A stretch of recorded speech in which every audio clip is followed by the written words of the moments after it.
Templo y exconvento de San Francisco, Pachuca, Hidalgo. Este fue construido entre 1596 y 1660. Sus paredes vieron pasar a los franciscanos que llegaron a la región con el objetivo de evangelizar a los indígenas. Ha pasado por varias modificaciones como la del siglo XVIII, cuando se le agregaron cruceros, antisacristía y sacristía, o después de ser dinamitado en 1924. Ahora cuenta con salas de exposiciones y la Escuela de Artes del Estado, y además podrás admirar varios óleos del siglo XVIII.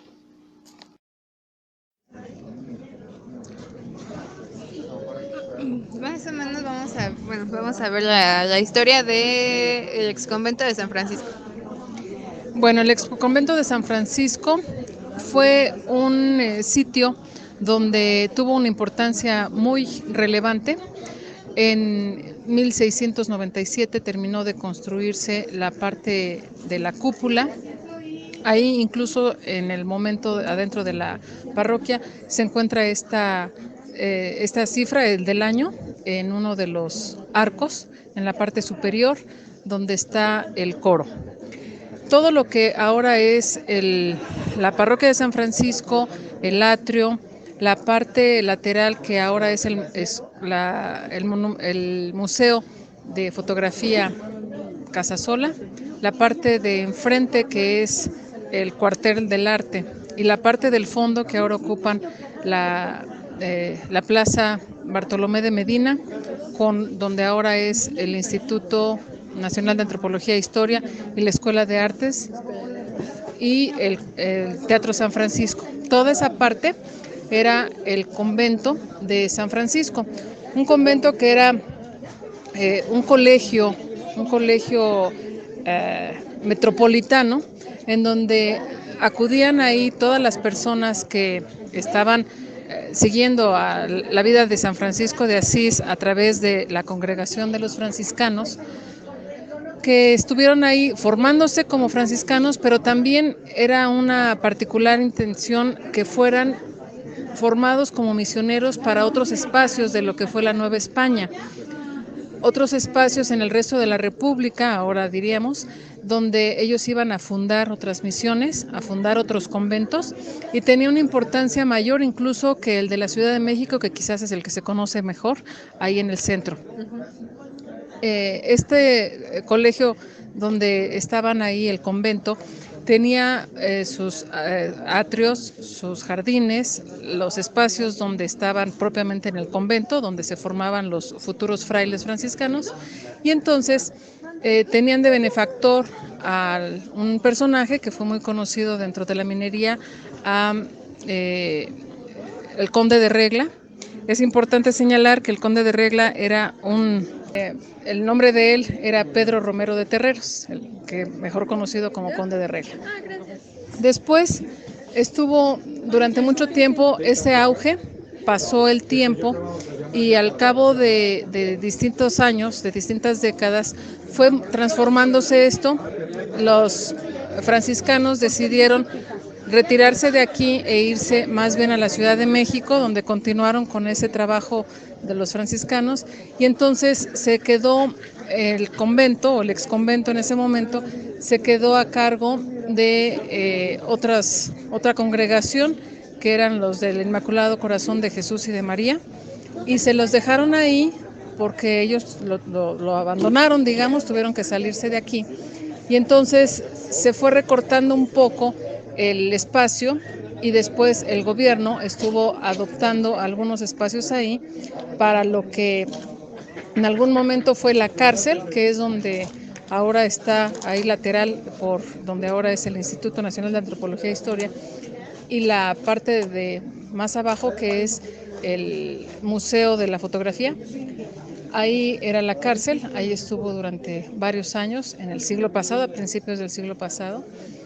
Y después todo lo que es ese jardincito, que la cuestión de la parte de la iglesia, Sin embargo, ahí se redujo y ahora lo que es la parroquia es el templo principal, el atrio y una parte que le llaman el claustro, que durante muchos años estuvo pues sin mantenimiento, estaba maltratado, estaba muy derruido y por ahí de la década de los 70s y 80s del siglo pasado, pudieron remodelarlo, pero ahí está exhibido el cuerpo incorrupto de una santa, Santa Columba, está en la parte de hasta el frente, del lado derecho, ahí está, que fue también ese cuerpo de esa santa, fue donado o más bien fue adquirido por el conde de Regla y él, como era el benefactor, lo donó ahí a la iglesia y ahí está, y está en exhibición, casi nadie sabe, pero ahí está la historia de ella, está en una urna transparente que se puede ver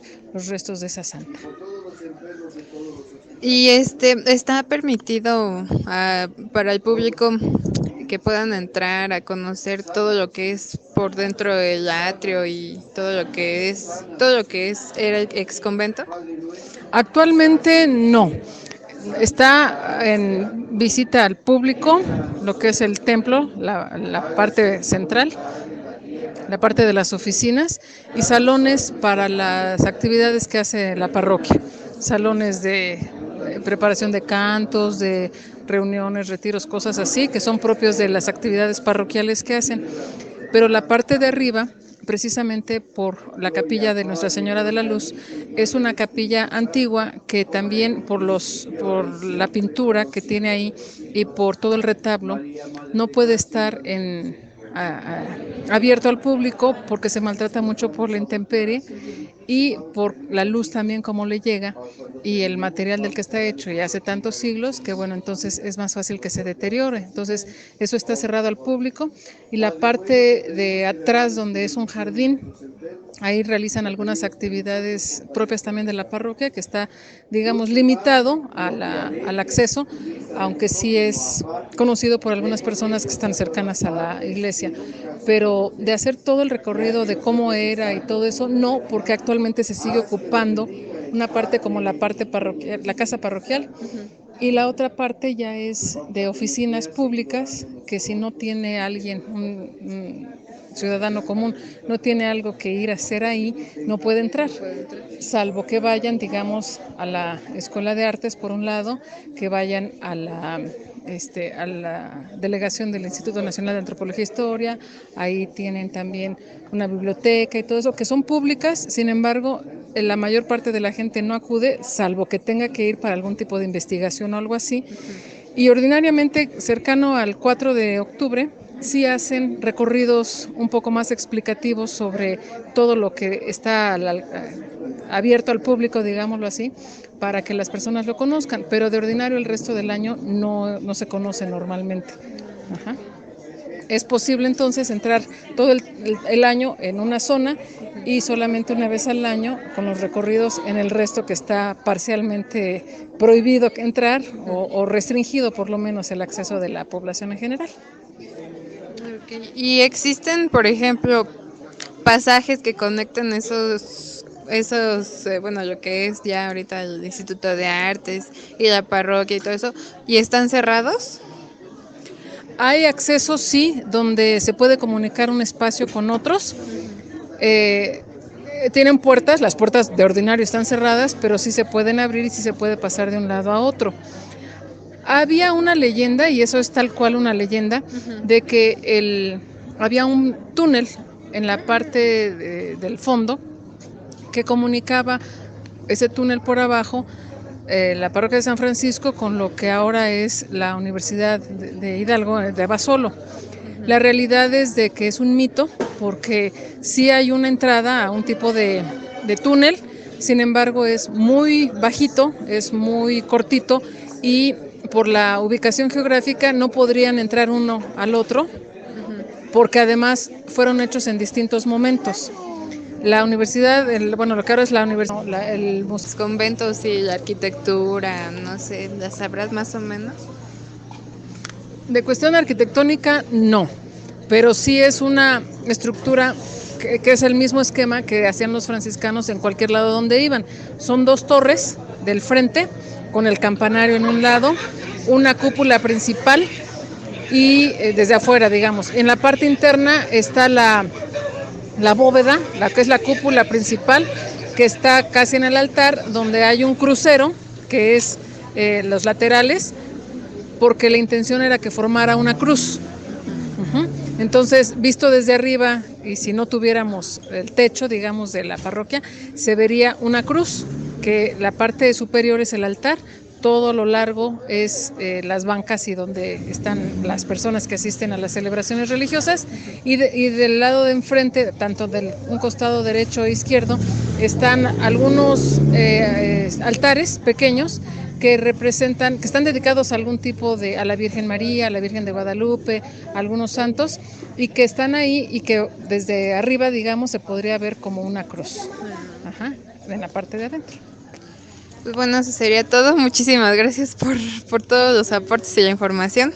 Y pues, Ale Villalpando, muchas gracias. Al contrario, gracias, en lo que les pueda servir. Ojalá que sí les interese y que les pueda servir como aportación, porque es importante saber con lo que contamos en nuestra ciudad. Sí. Gracias. Gracias a ti.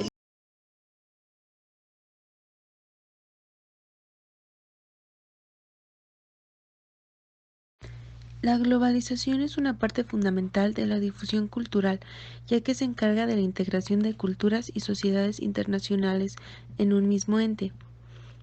Esta puede afectar a una sociedad, ya que con esta llegan nuevas costumbres e ideas que se muestran a las nuevas sociedades que se ven inmersas. Cuando hablamos del impacto que tiene la globalización sobre la cultura, hablamos de la adopción de prácticas culturales y de consumo. Esto puede tener dos lados. El bueno es que se le abren las puertas a la diversidad y se pueden conocer más culturas fuera de la nuestra, pero al mismo tiempo se puede llegar a adoptar por completo otra cultura y dejar la nuestra a un lado. Es importante conocer la cultura de cada uno de nuestros estados. La religión es importante, ya que en el pasado los conventos y templos contenían muchas obras de arte, desde las pinturas que muestran hasta la estructura del mismo templo o convento. El templo y exconvento de San Francisco de Asís en Pachuca, Hidalgo, es el edificio más grande e importante de la ciudad, así como uno de los más antiguos. Es un lugar con mucha cultura, donde se encuentran diferentes salas de exposiciones como el Museo de Fotografía, el Cuartel del Arte, el Museo de Sitio de Franciscanos y una sala tolteca. Es un lugar completo y diverso en el sentido cultural, ya que en él podrás encontrar desde obras y esculturas de arte hasta fotografías. Para nosotros fue importante conocer más acerca de esta parroquia y enriquecer nuestro conocimiento sobre este bien cultural, puesto que, principalmente nosotros, somos los que debemos valorar este tipo de cultura en nuestro estado y así poder preservarla.